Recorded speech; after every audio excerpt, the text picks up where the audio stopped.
A warm welcome to our viewers for round 2 of PSGL here tonight in season 40. And tonight we are here at the Saudi Arabian Grand Prix, the street lights around here in Jeddah, the fastest street circuit across the calendar. And this is a venue that provides intensity, 27 corners twisted through the city, walls looking at every apex, and an average speed that rivals one of the great permanent circuits in F1. Position is everything here as well. One lap's in focus and your race could be over in a heartbeat as well.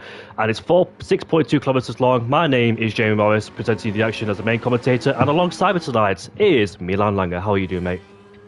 I'm good. Thank you very much, and it's great to be back here for round 2 of the season. And Jeddah is always one of those circuits that I really look forward to as a commentator, because it's one that really tests the driver's ability with walls so close. It is indeed 27 corners, and it's very, you've got to be very accurate as well and precise. And one little hesitation, one little misjudgment could have big consequences for the race and qualified as well. We saw in F2 that actually it was raining in qualifying. I think the best time was the 37, I think. But no rain here tonight, luckily, as it is dry conditions. So the pole lap time I'm expecting is around here is like, I think it's going to be a low 26.23 around the area. Let's see if the drivers can make it or not. So let's see then what the drivers have in store. The first one on the circuit, of course, is Jeroen Visser in the McLaren. Last week's race winner, Jeroen, he did a fantastic job converting pole to victory, and he beat his rival of Stefano by 1/10 of a second, because on the final lap last week, Stefano had a chance to go up the inside in towards turn 4, but couldn't quite make it stick, as Jeroen, I think, saved up enough battery, anticipated his attack, and therefore could stay ahead in towards turn 4. But Stefano, I don't think he's here tonight. Yes, he is. He's in P9. He's a reserve driver. So Jeroen, Stefano, and Mustas were the top 3 last week. Mustas was a bit compromised, especially when the safety car came out, because he dropped a few places. And Nick, I think Lars van der Linden as well, was scrapping away with him. Lars van der Linden is not here tonight. We're missing 5 drivers, unfortunately, so they're not here. But I'm going to go on board with the Red Bull driver, because he's the first one up the road. It is ILT Nick as he rounds off the final corner then, as we open a lap around here in Jeddah. And let's see then what Nick can do. He qualified really well last week, I think, at the Austrian Grand Prix P7, and he finished in P4 despite a 3-second time penalty. Here we go, in towards turn 1, down to the gears, clipping the apexes, running the curve through turn 1, neatly done in towards turn 2, smooth on the exit, and the exit of turn 2. Now we're approaching turn 4. This can be a very difficult corner. You arrive and drive, plant on the top of the exit of the corner, now gaining speed, gaining momentum through this fast, twisty first sector, a combination of corners, a fantastic sequence of corners here in F1. You're going to be absolutely precise as well, carrying the speed, lean on the curb on the outside of turn 12. As we make our way down in towards turn 13, a 31.8 is a decent first sector. This banked corner in towards turn 13, get the car rotated on the throttle once again as he utilises all the track on the outside. Now we're heading towards turn 16 and turn 17, another tricky chicane here as well, but navigates it very nicely, uses the curb on the outside too, gets close to the walls as he possibly can.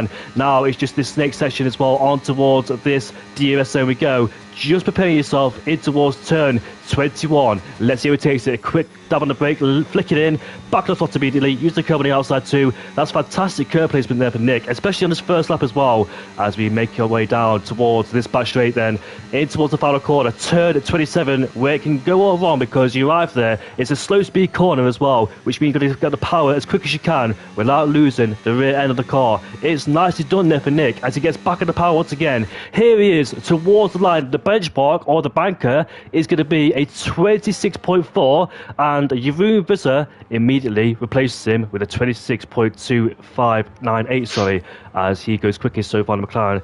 The pole time last week, well, it was very, very close to the top 3. 1700s covered the top 3 last week. I wonder, could we see any fine margin between that, like that as well last week? But Milan, so far, Jeroen is on pole, and Nick is in P2. Keke in P3 with a 26.728.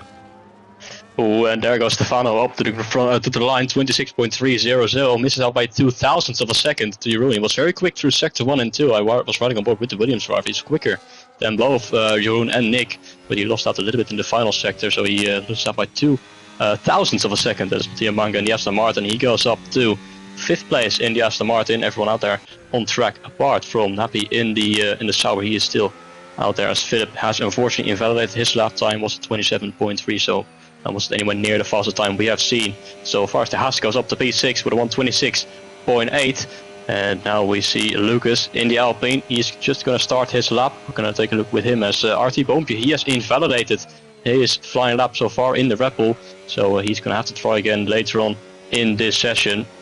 As Diogo Silva in the McLaren, he's going to cross the line. What can he do? A 1:26.9 puts him in P8 just ahead of TF10 Warts, who so far is the only one who hasn't been in the 1:26s, although it's only 1,000th of a second away from a 1:26. But let's take a look at Lucas. He has abandoned his lap, so he must have made a mistake somewhere in those first few corners in the Alpine. And Boompje, he is at the end of his flying lap. Looks like he's going to go into the pit lane as well, but there's still a lot of time left in the session to improve. So there's still a few drivers who need lap time, but with a handful of minutes remaining, I'm sure they will eventually. Yeah, 6 drivers that haven't got a lap time on the board just yet. We've got quite a few validations amongst the drivers as Lucas is slowing down, so he's not on the flying lap. Boompje is back in the pit lane. He's clearly fueled the car just for that one lap, and unfortunately made a mistake as well on that one lap as well. But he's got plenty of time to try and do something about it. So it's the Dutchman 1-2-3. Jeroen on pole with a 26.298. 2,000 clear of Stefano, despite a track with 27 corners and 6.2 kilometers. That is mighty close between the top 2 there. Then it's Nick, who's up into P3. He had a 3-second penalty last week at the Austrian Grand Prix. He was in 3rd place, but the penalty demoted him down, unfortunately. Otherwise, he could have picked up his first podium since Abu Dhabi last season then. As we've got a majority of the drivers back in the pit lane. The first rounds are completed then. We've got Nappel out there on his outer lap. Nappel, unfortunately, did a really good race at the Austrian Grand Prix. He was a lap down majority of it as well after his early misfortunes in the Grand Prix. So hopefully for him, he can find his form once again and come back through, because it was just a messy start to the season for Nappel. Just couldn't seem to find any form or rhythm. But Jeroen is the top 2 like he was at the Austrian Grand Prix with Nick in P3 and Keke in the Williams at P4 as well. Keke as well, who also struggled, I think, at the Austrian Grand Prix. Didn't really have the good race for himself, so he'll be looking to try and bounce back here in Jeddah, and we'll see what can happen. 8 minutes of this qualifying session has gone then. That is very quick as well, because it feels like we just started the session, but of course time, it does go quick when you enjoy yourself out there as well. So we've got the Haas, we've got Nappel coming towards the final 2 corners, and let's see if we can nail this lap. Jeddah isn't just fast, it's ferocious. This is a circuit where rhythm is absolutely everything and needed. The drivers thread the needle at over 250 kilometers between unforgiving walls and barely a meter of margin. It's one of those tracks where the line between brilliance and disaster is paper thin. One slight misjudgment and you can find yourself in the wall or invalidated as well. It's very important to hook up every single apex as well around here, because the walls are inviting and they will catch you out, especially turn 4. I had a race around here as well, and I think it was yesterday where I had a race and I did 11 laps on the medium powered tyres, but when I came out on the brand new set of hardcore powered tyres, I pitted, came out, and I hit the wall immediately towards turn 4, and I think to myself, my goodness me, what have I done that for? But I was pushing too hard on the hardcore pod tyres, trying to the undercut as I was stuck in that DRS train, and I broke my wing as well, so I had to do a 2-stop strategy.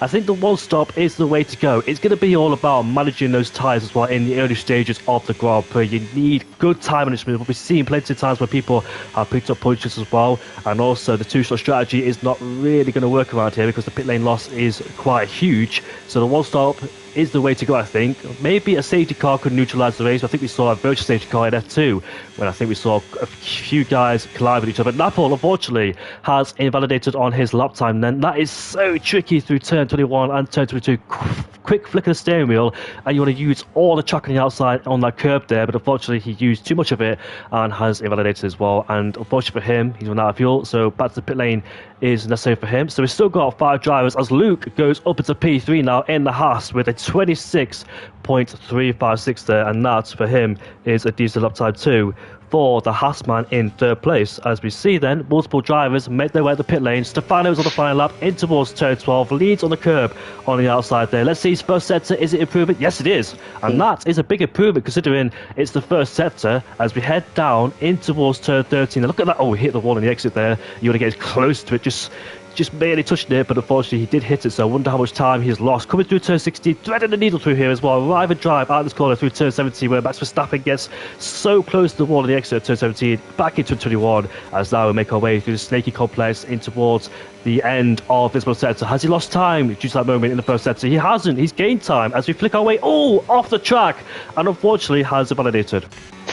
Yeah, that's very unfortunate. He was on a good lap, but unfortunately could not keep it within the white lines, so he will not be improving, and neither is Nick at Red Bull. He ran out wide out of turn 10, so he invalidated as well, so that just leaves Jeroen up for an improvement. He's up by 400ths of a second through sector 1 already, but it's not a big improvement as we have seen from Stefano, for example. He's up by over a tenth of a second through sector 1 on that lap, but Jeroen making his way through the second sector, coming out of turn 13, keeping his car out of the wall, which is easier said than done. Now DRS open for these final 2 DRS straights. Let's see if he's found any more time in the middle sector. He hasn't. He's lost time. He's down by 20,000 of a second and runs out slightly wide as well. So Jeroen, Stefano and Nick all invalidating on their second runs.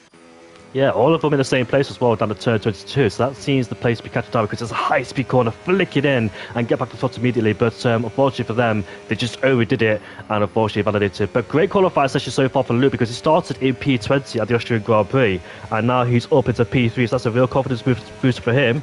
And I think he had a decent race in Austria too. But here comes Keke now in at the Williams. His teammate Lars is not here tonight, so it's all down to him to try and get those points for Williams. And he's a 10th up himself in this little sector. Nicely done through turns 21 and 22. Good momentum, carried the speed all the way through, no mistakes. And now we're headed towards this back straight, in towards the final corner at turn 27. Breaking the 100 meter board, down to the gears once again, let the car rotate, and now on the power once again without losing traction, using the battery he has left of it, which is minimum, as the DRS is wide open for Keke. Let's see what lap time he can set in the Williams. He goes up or goes up into P5, and he's up by a tenth and a half as well. So great effort there for Keke. I know he struggled just a bit in qualifying himself as well last week. I think he was started outside the top 10. He did. He started in P12. Now he's up into P5, and that's a great start to him as well because that's a confidence booster he needs. He finished P14, unfortunately, back in Austria during the race. So looking for redemption there is Keke, but I believe you see something, Milan, that caught your attention.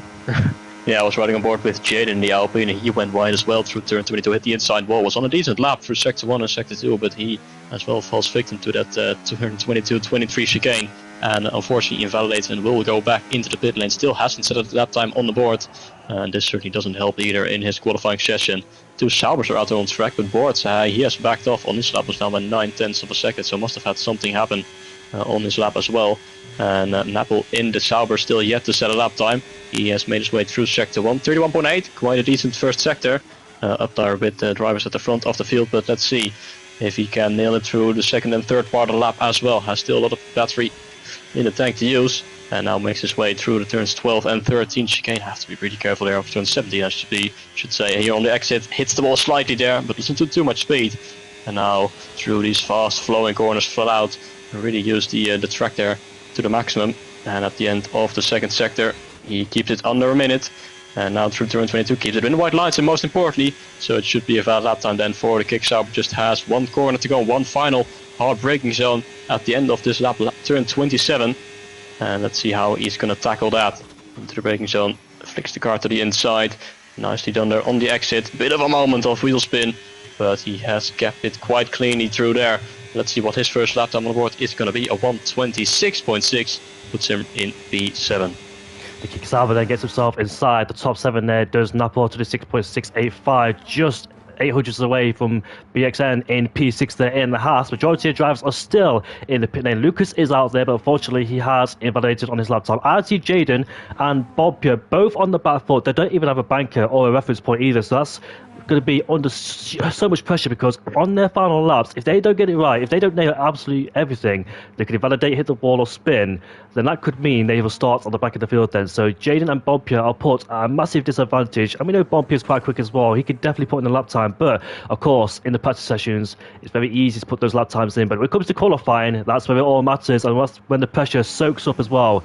And let's see then if Bompia can deliver with 4 minutes left to go on the clock. Stefano is out there, but yeah, I think he just finished his lap. So far, interestingly as well, Jeroen and Stefano's best lap time came at the first lap time, the very beginning of qualifying, and they haven't been able to improve since then. So their banker has been absolutely sensational. They're still there in first and second place, but Luke in P3, LT and Nick in P4, just watching his Red Bull teammate round turn 13 now.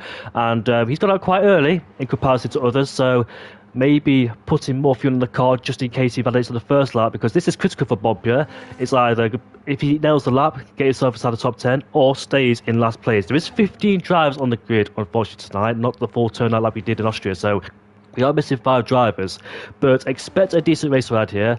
as there's loads of DRS detection points around. I think there's 3-4 DRS zones around here too, so it's going to be very interesting to watch, see how it all unfolds in the Grand Prix with strategy, etc. And I do believe it is going to be a one-stop strategy, but we're going to board with Bompier. His race at Austria got compromised because when Pepine hit the back of Jeroen Visser in towards turn 3, Bompier was caught up and he lost his wing, hence why he dropped so much pace there, and his strategy was medium in hard, which was never going to work for Bompier as he fell backwards. His teammate Nick up into P4 in the Austrian Grand Prix, but on board with the Red Bull driver then as he heads down in towards turn 1. Let's see how he takes it. 100 metre board, down through the gears we go, clipping it very nicely through turn 1 and turn 2 in second gear, the back of the throttle once again, then use a bit of battery on the exit 2 to boost your way out the corner. Now turn 4, very tricky corner indeed. You arrive at drive as we get so close to the walls. Now through the first sector, constant sweep, constant change of direction, flip the car in, nice smooth steering there as we head down in towards 11, 12 and 13 we go as he leans on the curb on the outside there, very close towards track limits, as the first sector is going to be a 31.9. Not too bad of a first sector for Bompier, but obviously just needs to try and find a bit more time, does the Red Bull driver, because the best first sector I've seen was the 31.7.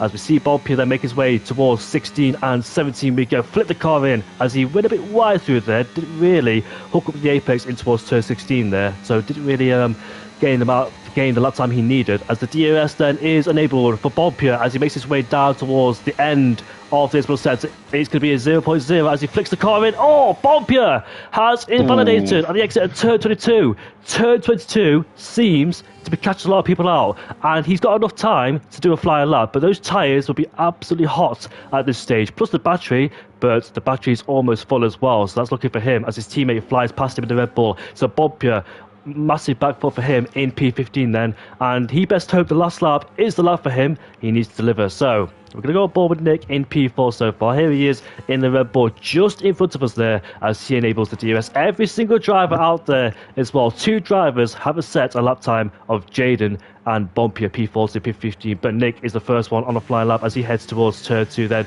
Just very tricky this track as the first sector, as we make our way now in towards turn 4 we go, breaking the 50 metre board into 5th on the throttle once again. Let's see, keep it nice and smooth here because a lot of people have been caught out, especially at the exit of this corner here, because if you touch that curb on the outside, you're skated off. Given how low the floor is, the ground effects area, you will most likely be off the track. But I think somebody has retired at turn, is that turn 4? Has somebody hit the wall? It is, it's Keke. Keke has crashed at turn 4 and he may have overdone it, unfortunately, just lost his left front tyre, and unfortunately he's out of qualifying prematurely as we go on board with Nick now coming towards turn 16 and turn 17 we go.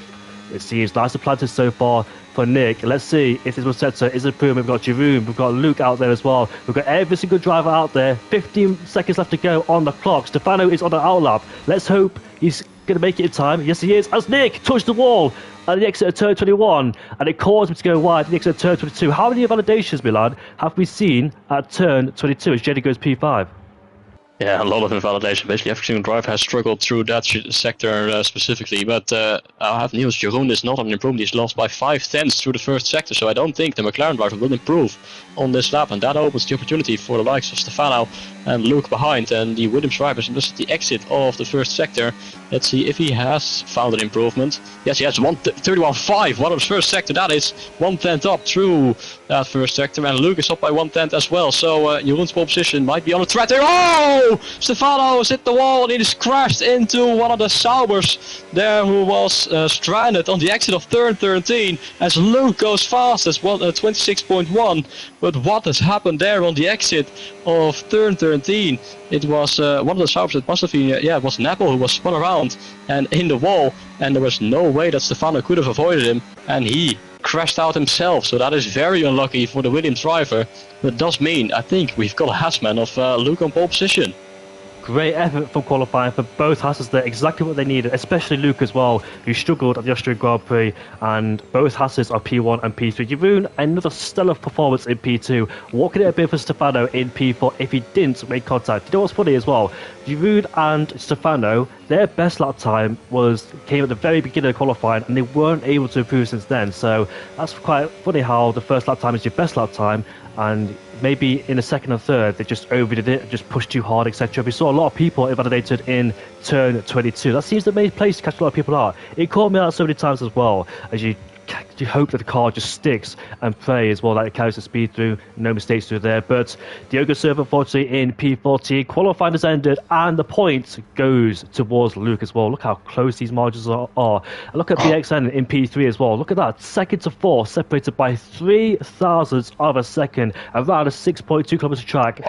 High intensity, very difficult indeed, as he managed to get in close contention as Lucas in P5 for the Alpine, Nick in 6th ahead of Wars, Jaden 8th ahead of Keke, and Vessel rounds off the top 10 in the Ferrari, Napol outside the top 10 in the Kick Saber, Philip, Mattia Manga, Diogo Silva, and LT Bompia, who was P15 and never ever got a clean run here in qualified as well. So he got put on the back foot massively around here.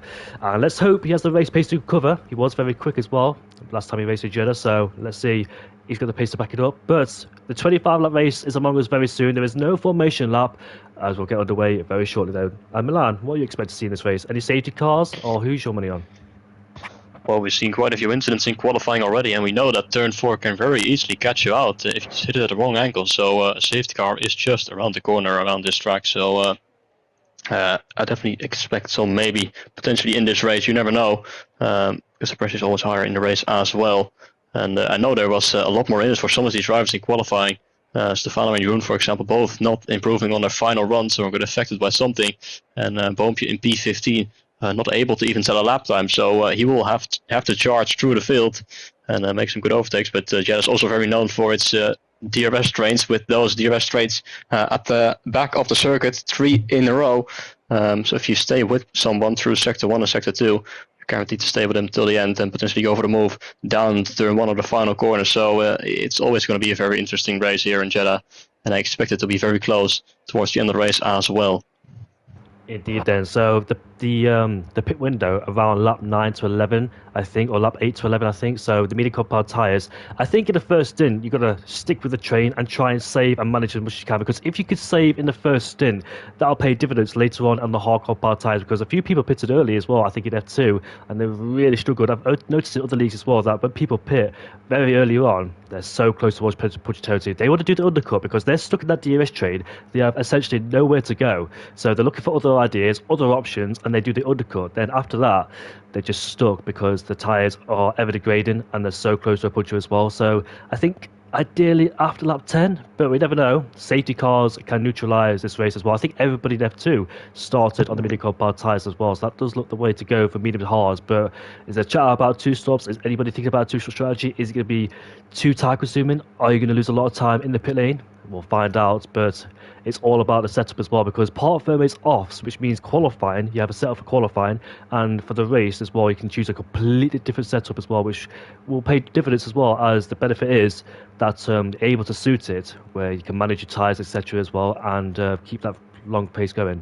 We're just waiting for the drivers to ready up, and then we can get going for the second race here around Jeddah. I cannot wait. Of course, a track introduced in 2021 was supposed to be introduced in 2020, but the pandemic hit and it got introduced a year later. We saw that fantastic clash or race between Hamilton and Verstappen, loads of drama and loads of controversy as well. But Jeddah has always displayed some good action as well, with the high-speed corners and the DRS zones around here as well, especially down towards turn 27, because gamesmanship will happen as well here in Jeddah. Maybe DRS baited too, but we'll see if that happens during the course of this Grand Prix, because remember, Lando Norris got overtook Hamilton by twice, I think, because he wasn't waiting for the DRS. So when do you choose your moment? When do you strike? When do you plan your attacks? We're about to find out at any given moment here, and I'm looking forward to it, Milan. Yeah, same. It's always an interesting race here around Jeddah, especially with those DRS zones at the end of the circuit. And like you said, we can see some DRS games down into the final corner. We've seen it in real life as well. Drivers locking up to stay behind going into that final corner. They have to run towards turn 1. And it's going to be especially close at the end of the race, where you're going to have to see drivers positioning themselves for the attack on the final lap. You know, you can fend off a fight with the dirty air, but it's not very easy with 3 consecutive DRS zones. Here we go. Here we go for the Jeddah Grand Prix. Just wait for the lights to go off. And we get racing here in Jeddah for the second race of the season. Seems like Jeroen's got a decent start. He has. He jumps up into first place. Here comes Williams. Stefano down the inside of the Haas as we head in towards turn 2. Then neck and neck, wheel to wheel out of the corner. But let's see which one of these two can get ahead of who as we head down in towards turn 4. Not really a place you want to go side by side. And Stefano is up into P2, but we've got somebody dropped down the order. It's Keke. Keke has dropped down the order. He's down into P15. Has he got any damage? Let's have a look to see if he has. But Nick and Jaden are swapping places as Keke does not have footbid damage. Did he get spun around by somebody or did he spin himself? I'm not quite sure, but unfortunately put a huge dent into his race already, P15 there, because if you have the DRS range already at the stage, it's super hard catching up as Bompia is up into P9 then, and that's 6 places gained. So what a mega start for Bompia too. He's the winner, but the loser of that was Keke dropping down to P15. But what a lightning start from Jeroen Visser in first place there in the McLaren like Oscar Piastri did on Verstappen. But Stefano's right at the back of him, and once again we get to see the top two in action at the Austrian Grand Prix, because these two went at it at the Austrian Grand Prix, but it was Jeroen who came out on top better than Stefano. But Stefano, let's see then, has got the revenge for Jeroen Visser. Can he have some payback as the DRS will be enabled next lap? So both Hasses, Luke dropped down to P3 as BXN dropped into P4. So not really a good start there for both Hasses that they dropped down. Lucas stayed where he started, so did Philip and so did Diogo Silva. But at the end of lap 1, it is Jeroen Visser leading ahead of Stefano, ahead of both Hasses as well, and Lucas in P5. DRS is enabled on this lap, and so far it is Jeroen who's leading. It's all about staying within that DRS range for now in these first. You don't want to fight too much, so Jeroen in the lead with an excellent start there. Immediately got into P1 even before the apex of turn 1. Stefano went around the outside as well of the Haas, who went down into P3, and yeah, what a great set was by Bompia as well. 6 positions gained on the opening lap.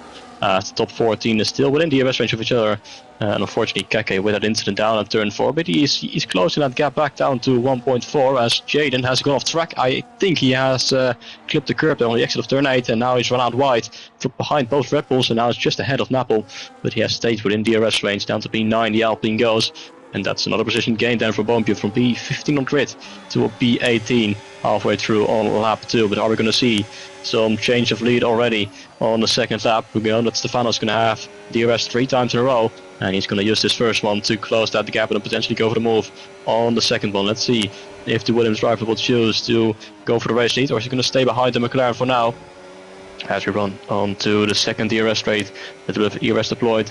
And now the DRS will open, but he is a little bit too far behind to go for the move, so potentially will choose to go for the move down into turn 1, or just stay behind for the majority of this first stint and not burn out your tires too much. But if you want to be in clean air at some point as well. So let's see if the Williams driver chooses to go for the move. Doesn't look like it for now. If we go into lap 3, Jeroen still in the lead with the fastest lap, 1:30.9. Stefano in P2, and then followed by the 2 Haas cars in P3 and P4. A little bit of gap already forming towards Lucas, and Nick sends it up the inside of the Sauber, runs a little bit deep there as he fights it out with Bart's on the exit. Sauber will have the better traction, but also has the inside line for turn 4. Not really a place where you want to go side by side. They're still going at it, and eventually Nick has to yield there and stays down in P7, which means Bart is back up into P6 and has to close that gap a little bit again towards the Alpine of Lucas just ahead. Yeah, great defending there from Wars, kept Nick at bay as well, and he stays in P6. However, Napple is the only driver on the hard compound tyres in P10 then, so go for that long stint on the hard compound tyres. Let's see if we can pay dividends for him. Maybe like 14-15 is when he'll pit. He's just in this one big DRS trade. However, Keke, who was 3 seconds down on the first lap after he spun around, he's back in the DRS trade. The DRS trade goes from first all the way down to last, so it's a big trade here as well. It's very easy to get caught up as well in the dirty air, make mistakes as well. Whoa! So concentration's high. Who's Napple's the wall? Oh, big contact! And the racing ball is out, and there's more contact with the Williams and Keke as they lose their full wing. But Napple is out of the race.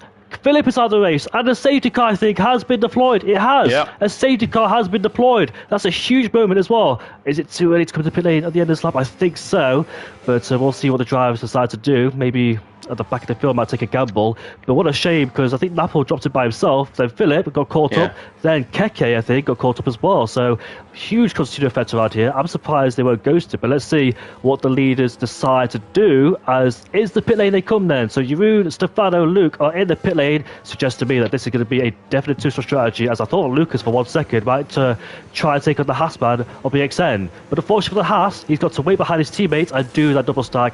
Unfortunately, I'm going to pay the consequences as because the safety cars came out, and you never know when a safety car comes out. Sometimes it works in your favour, sometimes it doesn't. And for the Haasman, he will drop all the way to the back of the field then, as every single driver there. Let's see what the tyres allocations are for this stint. It's going to be the hardcore powered tyres, and Ward is on the medium powered tyres too, so it's going to be probably medium hard or medium hard medium, depending what drivers have saved or got in the allocation as well. So safety cars came out to neutralise this race, and this gives a big opportunity for me because I drank a lot of water as it's boiling hot in the UK. I'm going to go to the toilet, be right back, be very quick.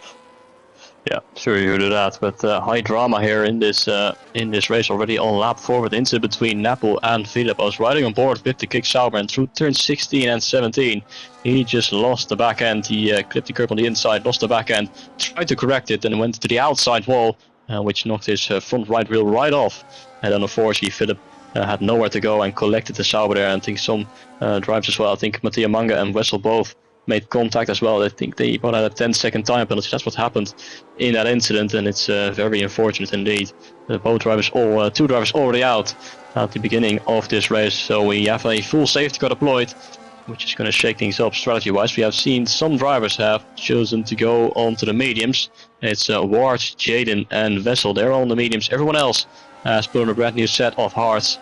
So let's see how that will shape things up further down the road in this race. But Jeroen in the lead of this race, with Stefano following closely behind. The gaps weren't really formed already on those opening 3 laps, so no real damage done for the leaders. So Jeroen, Stefano, Luke, Lucas, Nick, Ward in P6 and PXN with that double stack has dropped down to P7 in the Haas, so unlucky there for him.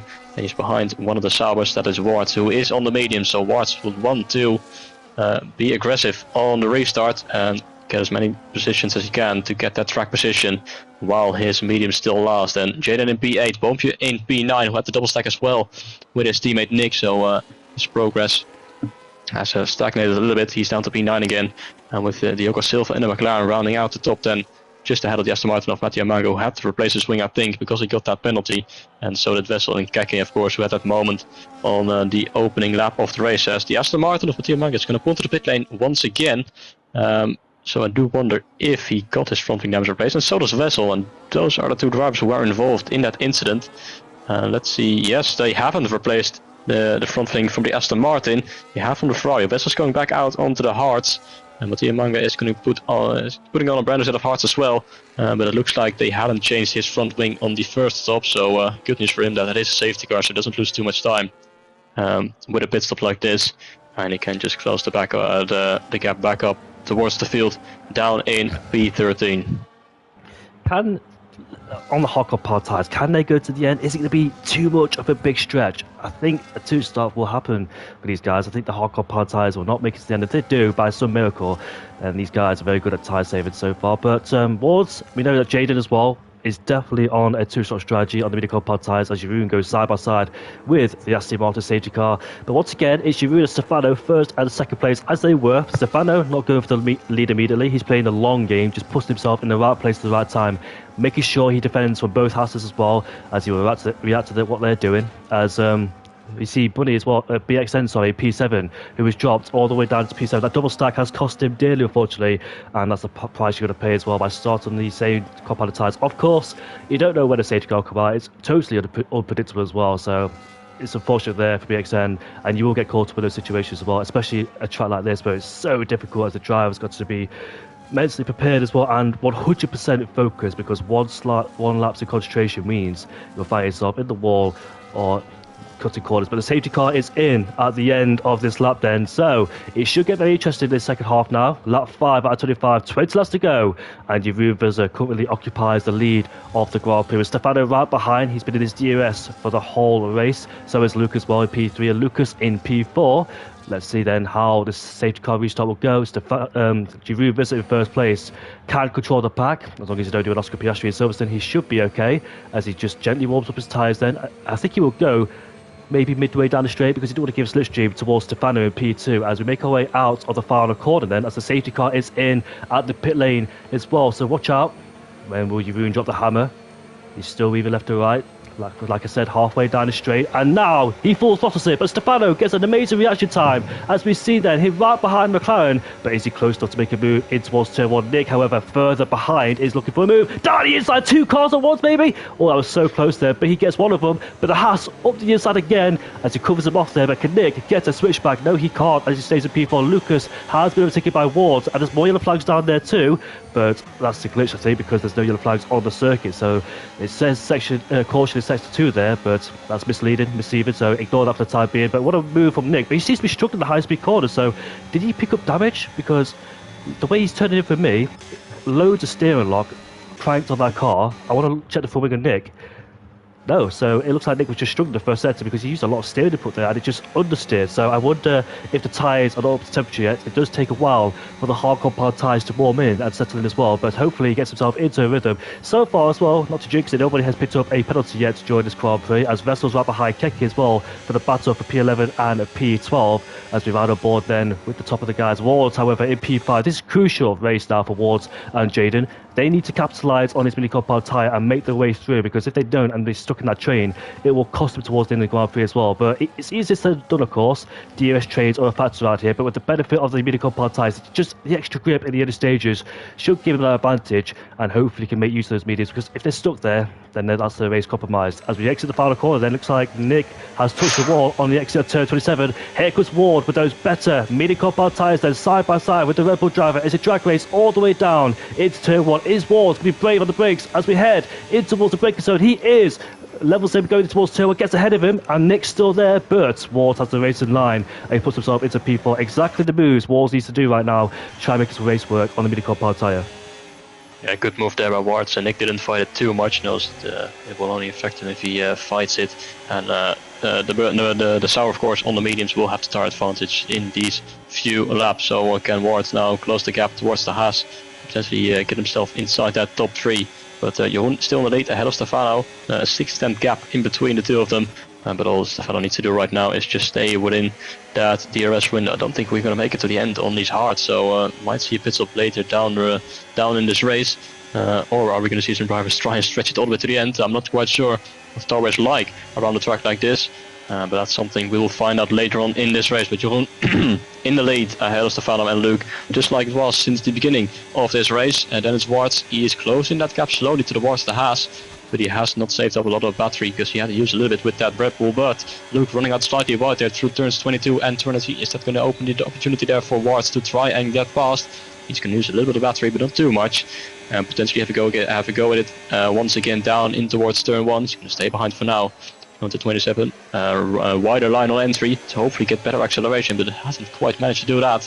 And I think Luke is going to be able to stay ahead for now, but that Ward is using that battery, and he is closing the gap. He's going to try and dare send it to the inside in towards turn 1, looks to the inside, but he is going to stay behind, with Nick following in the Red Bull and the 2 Alpines of Jaden, who has not really been making progress so far since it restarts, so cannot really capitalize on the advantage that he has on those mediums so far, as he's a little bit stuck behind his teammate as well. And Nick, who still seems to be struggling a little bit through this first sector, so might be running a little bit lower wings potentially, as he runs out almost wide there out of turn 13, but has kept it with the white line so far. 6/10 at the gap towards Wards, but I think the best of Wards' tire is off of it, and he's unable to overtake the Luke in P3 for now. I think the top 3 is pretty safe right now, with Sauber right in P4. It is indeed. So what are both RP drivers going to do? Because Luke is on the hard compound tyre, Jaden is on the medium compound tyre. So are they going to orchestrate a swap, allow Jaden through to try and overtake Nick? But Lucas is right behind Nick, and like you said, he was struck in the first sector as well, so it looks like he's got massive understeer in the front of that car. The car not really gripping at all or turning the way he wants it, as he's losing touch there towards Ward, who's putting pressure ahead of us on Luke as well. As let's see then, down in towards turn 27, is Ward close enough? No, he's not, but like he did to Nick on the last lap, needs a good exit out of here and try and get him down in towards turn 1, then needs a good final corner with those mini compound tyres on the power. Let's see though the DRS enable when he overtake, because if he stays there, then I think it'll be a bit of a to be a bit of a struggle strategy. But here he is, they're gaining, but I don't think he's close enough going down towards turn 1. But yes, he is. Going to on the inside. Contact there from both Wards and Luke, but that was a very late lunge indeed. Looks like Wards was second guessing it, and that second guess almost led him to a spin, or Luke as well. But luckily they stay out there and keep the nose clean as well. But I think behind, Jaden has not got past Lucas either. They're putting big pressure on Nick as he continues to drop away the first setup against all back in the middle. So he must be running a low downforce setup there, with the car not really gripping up in the first sector as well. But Jeroen still leads ahead of Stefano. The top two, like they were at the Austrian Grand Prix. But Stefano is biding his time. He doesn't want to go for moves unnecessarily if you can help it. But of course, Wards has dropped out of the 1 second range of DRS almost as well. So those mini compound tyres in the early stages seems like they're dropping off already. Honestly, made a mistake somewhere down at turn 13, which could be easily done as well. But if he's out of the DRS range, drivers behind will be influenced to get past to try and stay within the DRS range as well, to have a big chance of getting the podium or in the Grand Prix. Because when the DRS splits, once you're at the train, it is done. The train ahead of you will go past, and there's nothing you can do about it to try and bring the gap down unless the safety car comes out. So Wards managed to stay in the DRS range, looking for him on the back of Luke there. He's got Nick, he's got Lucas right behind as well, as Jade is still stationary in P7, hasn't moved anywhere. Now BXN is right behind him. Here he is then. He's going to try and split up both RP drivers as we head down in towards the final corner. As you can see, that's a overtake by Jaden. It was a half-hearted lunge because we're defending from the BX behind, but he's now fighting with his teammate, puts himself up into P6. They've almost lost the DRS there towards Nick as well as we head on towards the main straight. Jaden is ahead, but here comes the Haas of BXN. Can he make a move on the second Alpine? He can't, as the Alpine covers the inside line, blocks him off. I can't overtake for the time being then. But Jaden's now up into P6 on the mid compound tyres, chased after Nick as well, whilst it's still Jeroen and Stefano in P1 and P2. So Wards has only been one place so far ever since he pitted on the mid compound tyres on that first safety car. Hasn't really gone in his favour at all in P4. They're trying to make the use of those mid compound tyres, trying to get past, but once you're in the DRS train, it's just so difficult with the dirty air. Yes, you may have the grip in the early stages, but that grip slowly fades away as well on the mid compound tyres, and I dare say as well he might be struggling in P4. Yeah, 6 laps only in these mediums, so the hards will slowly get the tire advantage as the laps go on. So at the moment he just needs to stay within the DRS range, and that's all the hope he has until he makes his next pit stop. But the Haas ahead of him, Luke, got slightly wide there through turn 17, which does help Wards in staying close towards the top 3, as Luke now 7/10 of a second behind Stefano and Jeroen, who are not swapping place. They're still following each other in this stint right now. So no real fighting so far at the front end, but that will come of course later on in this race towards the end. So Luke in P3, Wards in P4. Luke dropping behind a little bit, gaps around 0.8 of a second with Wards close behind, and Nick is now closing the gap back towards Wards, who will be struggling in the following laps on those mediums. And then it's Jaden in P6, who is on the brink of getting DRS, just about gets the DRS for this straight, but it will be a challenge for him to get it on the next lap as well, as his mediums will start to fade eventually. But that is Wards and Nick fighting out. Nick tries to go along around the outside into turn with a bit of contact on the apex. Nick now has the better traction, and for sure he's going to get that position in towards turn 4. Yes, he does. So Wards now drops back down to P5 as Red Bull is back ahead of the Sauber and can now close the gap back towards the top 3. So and that just shows that the mediums do not last forever. And on lap 7 on this stint, already showing some signs of tire wear.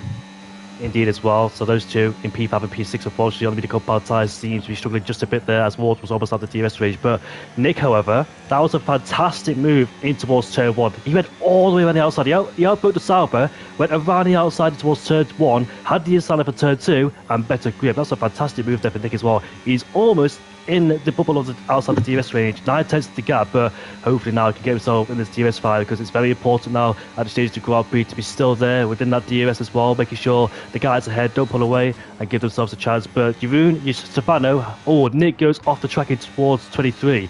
But Jeroen and Stefano have been controlling this race beautifully as well in P1 and P2. They know the long game. They're not fighting that hard in the early stage of the Grand Prix because they want to settle down until the last laps of the Grand Prix, where it all kicks off as well for that win/podium. But here we are on board with Stefano. He's biding his time. He's been stuck behind, he's been waiting behind Jeroen every single lap, but he doesn't want to go for it. He wants Jeroen in first place as much as he can, making sure he responds to what Luke does as well, because sometimes if Luke decides to attack, Stefano's got to go for the Grand Prix, because he can't stay in second place all the time, if that makes sense. And he's currently doing a really good job of defending from Luke as well. And Nick is just behind. The gap is 0.7 of a second. There Ward and Jaden are still there, holding in the DRS range, but I wonder how long their tyres could go for, because at this stage where the tyres, as Vessel has had a moment, I think, yes he has, that's the exit of turn 4, 5, 6. So unfortunately he's become a copper down there. But Nick, he's lost the DRS. I think he made a big mistake out of turn 11 and turn 12. Did he skate over the curb? I'm not sure, but the gap is 1.7. That's a huge mistake there for Nick, because he's outside the DRS range now, and he has got damage as well, so he must have tapped the wall in the first sector. And unfortunately, for the second week in a row, a Red Bull driver sustains damage. Last week it was Bolpier, this week it is Nick, and it's going to be so painful with the lack of downforce, especially in the high-speed corners. They're just unbelievably slow in those high-speed corners. Wards and Jaden surely now have the time to attack. The top three are left as it is now. There's been a breakage within the field there. The top three can decide who will win this Grand Prix with the routes. Oh, Nick almost lost it, and now here comes Wards. Oh, so close there. And now Jaden takes advantage with Wards going out wide there, the side-by-side with the DRS wide open on the back of Nick. As here comes the Alpine, here comes the Sauber, 3 first almost, but the Sauber tucks in behind the Red Bull driver. As we head down in towards the final corner we go. I think Nick is going to pit this lap as well. Look at that. Loads of cars going side-by-side there as well in your screen, but Nick is going to go to the pit lane. He is. And the rest of them are going to the pit lane as well. So Jaden, Nick, and I think it is Ward. Those are the medium runners. So it's a 2-stop for sure for those two. So let's see then if it's going to pay dividends later on in the Grand Prix for those two, as they are on the medium compound tyres. A short stint now transferred over to the hard compound tyres, and let's see if that's the right way to go in this race. And what a squad there towards the end of the previous lap, but look at the gap that has been created now between P3 and P4. It's around 3.5-4 seconds between Luke, and Lucas is now up to P4 as he got past Beeks in there at the end of the previous lap as well, and Boompje in P6 in the other Red Bull. They're all on the hards right now as Lucas runs slightly wide coming out of turn 12 and the braking zone of 13, but that has left the top three alone there at the front to fight it out for the 3 spots on the podium. So it looks like it's going to be a 3-way fight then for the race win, unless there's another safety car later on in this race. We're about the halfway point of this race, so anything can still happen around a track like this, like we saw at the beginning of this race. But Lucas in P4, he will not have the DRS, so is that going to allow BXN to potentially go for the re-overtake down into the braking zone of turn 27? So we make our way through turn 22 and 23 as the Haas gets right up to the back of the Alpine through that chicane, and now with the help of some slipstream ERS and DRS we'll be able to go around the outside, and BXN will put his Haas back up into 4th place ahead of the Alpine of Lucas. And then Boompje is following closely behind in the other Red Bull, with Diogo Silva in the McLaren in P7. Keke, who had that moment on the opening lap, has fought his way back up into the top 8. Of course, with some pit stops for Nick as well, but that front wing damage really unlucky in this race, and he will be struggling to score some points now tonight. But we're on lap 14 of 25. Jeroen, Stefano and Luke still in that same 1, 2, 3 position since the opening lap. Now it's the fight there for P4 with BXN leading this train. It is indeed then. It's the same situation as Austria as well, because you remember down towards turn number 3 on lap 4, Papine hit the back of your rear visitor, and that caused a breakage just on the DRS train. P4 downwards lost the DRS, although a safety car came out at the very last stage of the Grand Prix, when it all got a bit hectic as well. People scrapping away for podiums knowing there was a chance as people got their elbows out. Some people forced off the track. But here in Jeddah, the gap is 4.1 seconds. A safety car can still appear at any given moment as well. And interested to see what Jaden Walls could do now. I think, can these guys go to the end of the hardcore pod tyres? I don't know. It's going to be a bit of a tournament, a bit of a stretch there. But obviously these guys have a lot of knowledge, a lot of information, and they continue to extend their stint as well. Let's see then if any driver decides to do a 2-stop here. But I'm not quite sure if the hardcore pod tyres can go towards the end. But Jaden and Wards, they pitted earlier on, which means if I get the undercut, I might be back up into P4, P5. The undercut is very powerful as well around this circuit with the difference in grip. And the gap to leader between them is about 18-19 seconds. So that's doable to take the lead of the Grand Prix with the pressure tyres. But they're going to have to pay the price back towards the end. And now Luke is in the pit lane, and he's been stuck in 3rd place throughout the whole race. Decided he's had enough watching those two stay with each other. Now he's in the pit lane, and I wonder, is this a set of hards or mediums? We saw Wards and Jade on the hard compound tyres, but this is going to be a set of the medium compound tyres. The hards is an extra set of hards for Luke as well. So just to me, he chose the the harder strategy where you do get 2 sets of hards. But look at this then. Here comes Jaden, who pitted 1 lap ago. Wars 2. Might get the undercut, but the Alpine goes off the track in towards turn 2. He does get the undercut on Luke there by 1 lap as well. Remember, there's about a 3-second gap before the pit stops between those guys. And now Luke is rejoined in P12. That tells you how big and massive the undercut is. And now Jaden and Wars looking in a really great position as well in P10 and P11 to take the lead once the other guys pit as well. Jeroen and Stefano out there in first and second place. I wonder as well, will they pit now, try and respond towards Luke in P12 there. It is lap 15 out of 25. A safety car came out in the other stage and starting inside goes Luke. A nice optimistic move up into P11. I was on board with Jaden when it happened. It caught me off guard. That was a really nice move indeed. Plus we got a good exit out of turn 12 to go down the inside in towards turn 13 with a sensational brave move as well.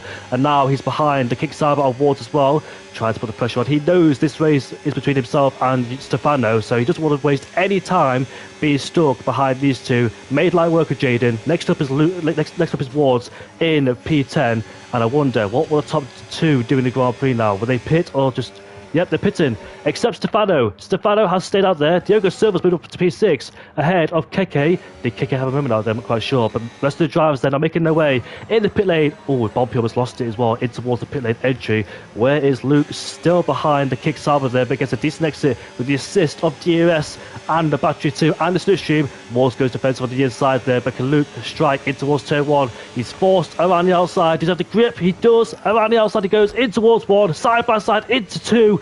As they just bang wheels there, but Ward's Luke gets ahead, and here comes the leaders, the net race leaders. It's Jeroen who is behind Ward's. That undercut has played beautifully in Luke's hands there in P5. He's essentially the next leader of the Grand Prix, ahead of both of them. So that 1 lap difference made a huge difference. You went from P3 being stuck behind these two, now up into first place provisionally. And let's see, can he control the race? He's definitely put it away from the kickstart of Ward's there as well. He's on 2 lap holder, hard compound tyres is the kickstart as well. So can Luke try and benefit from this, break away from the DRS range, whilst these two are stuck behind the kick Sauber? Yeah, Jeroen needs to get past the Sauber as quickly as possible. It was incredibly close on the pit exit. Not sure if you noticed, but Jeroen came out of the pit lane. He was actually side by side with Bart and Luke, but because the wall was closing in on him, he had to back out. Otherwise, he would have put himself and the Sauber into the wall. So it was very close on the pit exit. But now he's going to try and get past Ward on the next straight potentially. So Ward is already threatening to drop outside of the DRS range of the house in front, but I think he's just got it, but he hasn't got any ERS to work with, so that should be an easy pass then for Jeroen.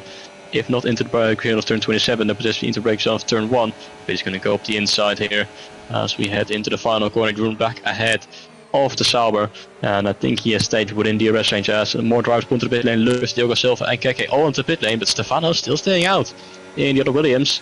So going for a longer stint then on this set of hard tires. Lucas will drop behind all of those who have pitted already. So Luke now into second place again, but he has got ahead of Jeroen, and Jeroen is right behind the Haas now after he overtook the Sauber on the previous lap. Ward in P4, Jaden in P5, and look at the gap towards BXN. The other Haas 4.6 seconds, so that's the gap. That's the undercut of Ward and Jaden. That's what they have gained, as they're now still within the DRS range of Jeroen and Luke ahead. But I wonder for how much longer, because those two have been quite quicker towards this race so far. But Stefano, I wonder if he's going to pull into the pit in the end of this lap. The gap is 15 seconds, so he will lose quite a bit of time, and he will probably come out behind Jaden if he pits right now, but should be in clean air because the gap towards BXN and the Haas is around 4.5 seconds. So is the Williams going to pull the pit lane, and is he potentially going to go for the mediums? I wonder, is that why he is staying out for so much longer? Because that's the only logical thing that I can think of, as he loses some traction at the entry of turn 27. And is he going to continue on? Is he going to pull into the pit lane? No, he is staying out. So Stefano, with an alternative strategy, might be going on to the mediums, but for now, he is still staying out with 8 laps to go. Surely he can't take those hardcore pad ties towards him. And if it is, it's a miracle, and on the fringes of a puncher as well. But it's a bit too late now to pit, would you say? Because he won't make up the time, surely not. The time lost in the pit lane, plus the guys doing the undercut on him, is just too large. And I don't think when he pits Stefano on the mini compound tyres, he will bring that gap down. So is this the best option now for Stefano, just to save first place here now? Because now He's chosen his own direction of the race by doing a watchdog strategy, and I hope his tyres make it towards the end, because if Stefano is going towards the end, then Jeroen will have to bring that 40-second gap down with those hardcore power tyres as well. He's dispatched Luke, which was very important for him. Luke's still in DRS range there, so is Ward and Jaden in P5, whilst the rest of the group are detached. BXN from P6 downwards. It all happened with the Red Bull driver Nick making contact with the wall, I think in the first sector. Then there was drivers all around him trying to get past him as well. But it's so far worked for Ward and Jaden, because they were to compound tyres, pitted earlier, and now they remain in this train and ahead of the second group as well. The gap's gone down by a second. It was 14.4, now it's 13.2, so chunks of time. Surely not Stefano going to pit, because if he does, that's a lot of time lost. You're going to have to make up all those places back in a short span of 6 laps as well. So I think his best strategy is probably staying out there. Here he is towards the final corner, and let's see there, will he peel off into the pit lane? It does look undrivable. He slid in the final corner as he stays out. So this is definitely the confirmation for me now that he's going to take these tyres towards the end. What a bold strategy there from Stefano in first place. Can he make it work, or will he be in the fringes of a puncture, as we see Jeroen Visser there gaining and gaining every single lap as well. Jeroen Visser needs about 6 qualifying laps to try and catch Stefano as well. Stefano's tyres will be screaming as well, while Jeroen enjoying the new life on those hardcore power tyres, pushing as hard as he can, try and bring that gap down and get Stefano. Both Red Bulls have swapped places, Bobpierre and Nick with the Alpine looking at the inside in towards 1, but Lucas is a bit too far back on that occasion. What a shame for Nick as well in P8, because he had really good pace, but unfortunately in the first sector just lost it, and he's right behind his team as well. Bobpierre had a bad qualifier too, as he started on a P15. Didn't get a representative up on the board with Bobpierre, but it's up into P7 then, just a second behind BXN in P6. The gap's going down by rate of knots really between Jeroen and Stefano, but can he catch up as Nick gets a second time penalty in the first sector for exceeding track limits as well? And Jeroen Visser, importantly for his race, has broken the DRS gap between himself and Luke, so now he can focus on Stefano instead of worrying about the guys behind and try and get him with about 6 laps left to go. I don't think there's no point for Stefano to pit now, surely not. No, he will not make it. It's 6 laps to go, but with the pace that he's currently driving, he will not make it to the end, because on the previous lap, Jeroen gained 2.7 seconds on a single lap, and with 6 laps to go, he will be able to make it past the Williams with relative ease. So, and the Williams drivers will only get worse and worse over the following laps, and he will struggle for grip in the end. He's currently set at 132.1, and let's see what Jeroen is going to set, as he is going to cross the line for lap 20 of 25. He's out of ERS, he's used everything, but it's a 129.8, so that's another 2.5 seconds gain on that previous lap. And with 6 laps to go, it's looking good for Jeroen to catch up with the Williams. Luke, on the other hand, he's 1.7 seconds behind. He might struggle as there's position changes all the way down the order. Lucas gets past Nick, and KK gets past Mattia Manga in the Aston Martin. KK and Nick unfortunately both with a 3-second time penalty. Nick down in P9 is good qualifying. Becomes unfortunate because he finds himself behind his teammate Boompje, who started in last place in P15. He's made his way up into P7. And he's doing a good job so far in this race, and could potentially close that gap towards BXN. But BXN, he himself has lost connection to the cars behind. It's 1.8 seconds, and he is also closing the gap towards Wards and Jaden, as Wards runs out wide and into the wall on the exit of turn 13. It's 2.8 seconds between Jaden and BXN, so that's going to be a fight as well for that P4 position. But the gap at the front, it's 8.7 seconds now, so another second gained for Jeroen. He is not gaining 2.5 seconds anymore per lap, but he is still gaining a lot of time each lap, and Stefano is gonna be struggling in those final 5 laps. So let's see as he makes his way into the final corner. Lap 20 of 25 will turn into lap 21. So 5 laps to go in this race. The gap is 8.3 seconds. Would it be enough for Stefano, who sets a 32.4 to fend off Jeroen in these dying moments of this race? He is now set a 30.6, so it's only 1.5 seconds quicker on this lap. So it's going to be very close towards the end of the race.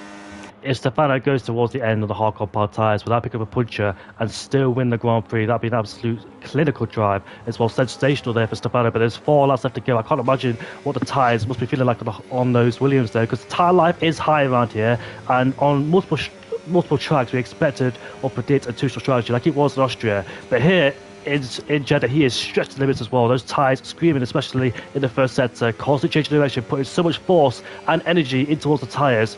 But the gap is 7.2 then. Can Jeroen catch up towards Stefano, or can Stefano hold on? Last time on Austria, Stefano lost the lead of the Grand Prix, and Jeroen got him back, and he went on to win the Grand Prix because Stefano tried to overtake him on the last lap in the safety car period, but I think Jeroen saved up enough battery and repulsed his attack. But this time round, he's been hunted down by Jeroen, who's gaining ever so slightly as well, gaining loads and loads of time on the guy behind. Luke is pretty much settled to P3 now. He was in the top 3 fights for the lead of the Grand Prix, but now strategies have come involved as well. He's in P3, 2.6 between himself and Jeroen, 2.4 in between himself and Wards, so it looks like he's pretty much cemented for a podium as the gap is 6.4 then. So Stefano, can he make these tyres go towards the end of the Grand Prix? It's going to be so interesting to see how he does it, and watch his tyre management as well, which has been absolutely fantastic here. The safety car came out lap 4-5, that's why these guys pitted quite early in the Grand Prix. We see changes in the midfield here between Mattia, Keke, Diogo Silva and Nick as well, who's dropped back into P12 as Nick, so had a torrid time out here in Saudi Arabia as Bompia has overtaken by Lucas. He's up into P7 now ahead of the Red Bull driver. However, Jaden's still putting pressure on Wards in front of him, so he hasn't really, I think he's waiting for the right possible moment as well by sitting in P5 and waiting for the dying stage to overtake him and get P4. It's been a really good race so far for Jaden in P5. Didn't really go his way back at the Austrian Grand Prix, but so far currently running inside the top 5, and there's a big chance for him to try to take P4 as well as he continues to pursue and get after Wards in front of us. The gap's now 5.5. There is 3 laps left to go in this race. Can't imagine the pressure from both drivers as well. Oh, Jeroen almost lost it out of turn 30, pushing the absolute limit of the car there, scraping the wall and losing traction as well. The rear sliding out, kicking out as he tried to get back on power, but luckily for him, didn't cost him too much time there as he continues, as he tried to bring that gap down. Jeroen go for his second win of the season. He took pole, fastest lap as well out to the Austrian Grand Prix and the race win for good measure, but here he's been lucky. He's going to go 2 for 2 if he can. He's on the better hard compound tyres, but it all depends though if he can catch Stefano. Has Stefano done enough? How close is he towards that punch territory? I have no idea, but it's a mighty strategy. You can see him really struggling for grip and purchase on the exit of turn 27, where you need to get the hammer down as quickly as you can as well. Jaden now puts himself up into P4 ahead of Wards there, but did he wait for the detention point? Because Wards surely might get it back with the DRS there.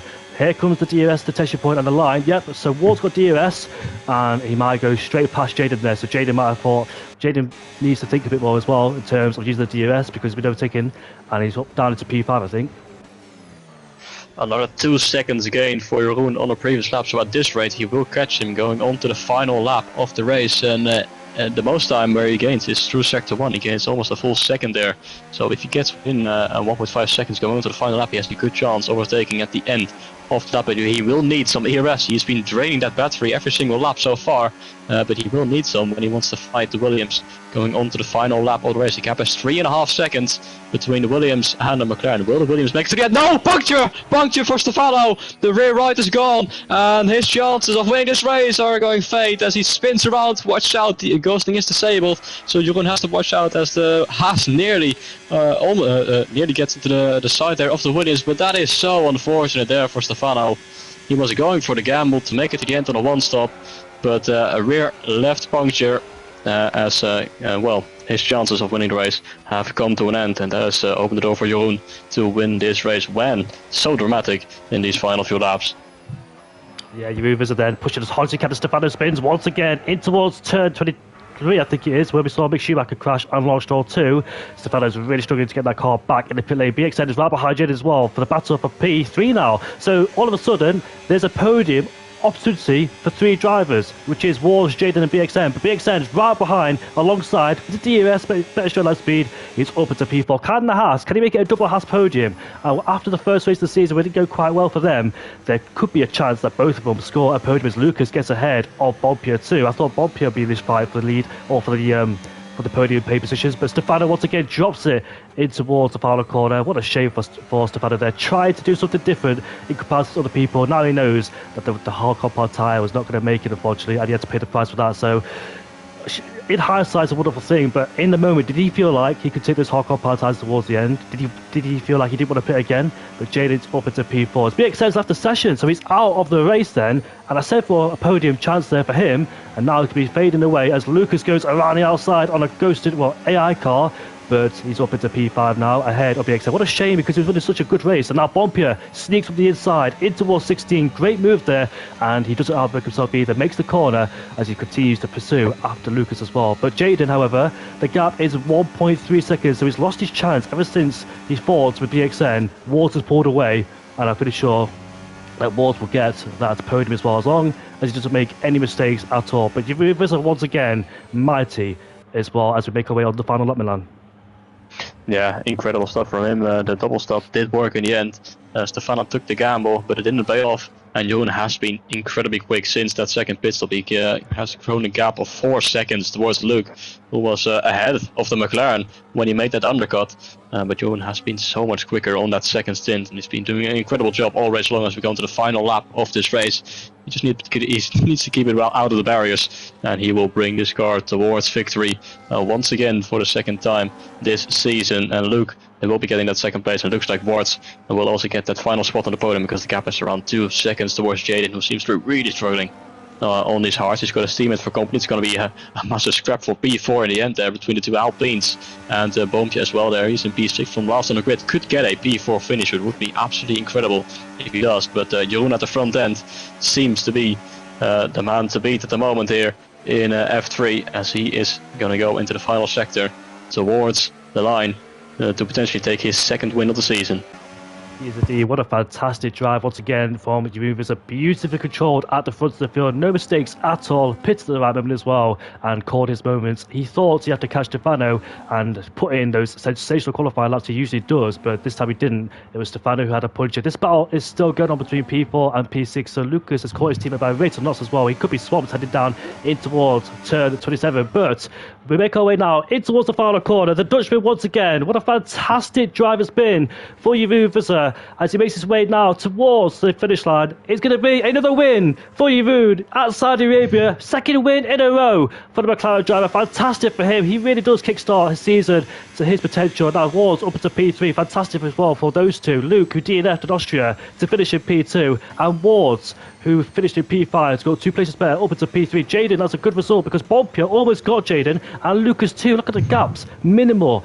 Wow. Only fractions of a second off to try and get Jaden, but he just defended there as the rest of the grid crossed the line then to complete this race here in Saudi Arabia. It's been a fantastic race as well. We didn't really see much battling for the lead because they're all conservative, just managing the pace a little bit, trying to piece their way forwards and attack later in the Grand Prix. But Stefano, unfortunately, paid the price by going too long on those hardcore power tires. Didn't pit when the rest of them did, but he is going for the fastest lap as well, which gives you that extra point. So I dare say he will take the fast lap of the Grand Prix as he makes his way down in towards the final corner then, as he'll be the last one to cross the line. There's 2 DNFs in this race, and those 2 DNFs brought out a safety car in the early stages. That was Philip and Napol. They both collected each other in turn 13 and ended the race right there and then.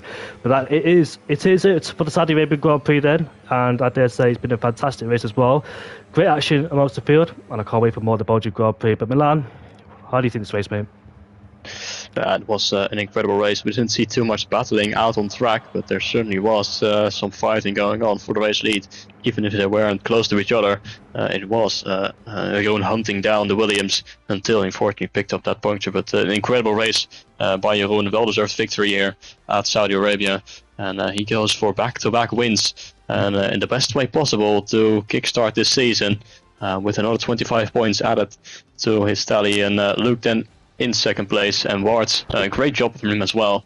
And with the gamble, he went for the undercut, and he did make his tires work.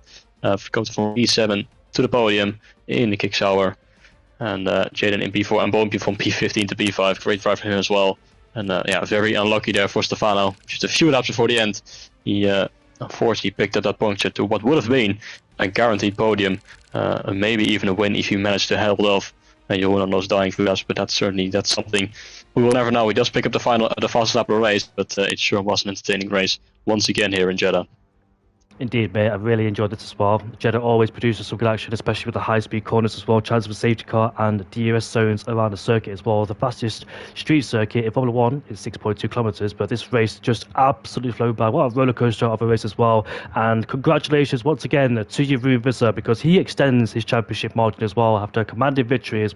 And getting your season underway like this at an early stage is going to build up great momentum great confidence as well for the next upcoming races there for Juventus. He knows he's got the pace because we've seen him absolutely clinical, not put a foot wrong in Austria or Saudi Arabia. He went off at turn one. He made contact with Pepine, who was up the inside towards turn 3, and Jeroen almost lost the car, but he saved it. But ever since then, Jeroen hasn't looked backwards. He's been on a charge so far this season, and let's see, can he keep it up? The third race of the season is back at the Belgian Grand Prix next week at 8 o'clock for F3. Tune in then. But your commentators have been Jamie Morris, and alongside me is my co-commentator Milan Langer. I really hope you enjoyed the commentary as well as the race. And also, Milan, thank you very much, mate, for commentating alongside me once again. It's been an absolute pleasure, and stick to commentate alongside with you is a special moment.